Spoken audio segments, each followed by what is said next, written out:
So obviously people like the idea of a realistic Pokemon setting, or like what would happen if you were living in the Pokemon world. And I just think that there are some things that only work in the games or the anime because they're designed for kids, and I think would be a little different in the real world. So here are some headcanons of what I think would be different in the real world compared to how things work in the game.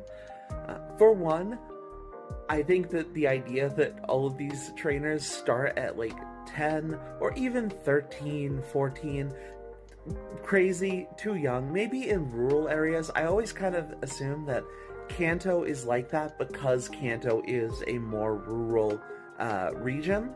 But I think that more realistically, you're probably waiting until 16 to 18 to start a Pokemon journey where you're just allowed to wander around the world on your own. I'm sorry, kids.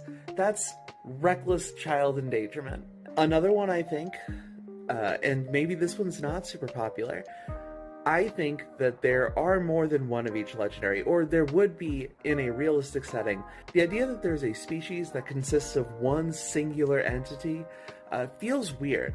And I think that even if these things come from legend, or they are based on, or fragments of a truly legendary progenitor creature, you would find more than one of that legendary Pokemon in the world. Maybe you're not finding the Dialga, the Palkia, the gods of time and space, but you might find, incredibly rarely, a fragment of that divinity, like something that is part of what was once the greater god being.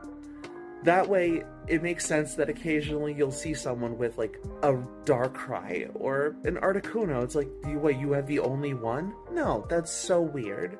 But yeah, I have way more thoughts on this because I think way too much about the Pokemon world and the implications of it.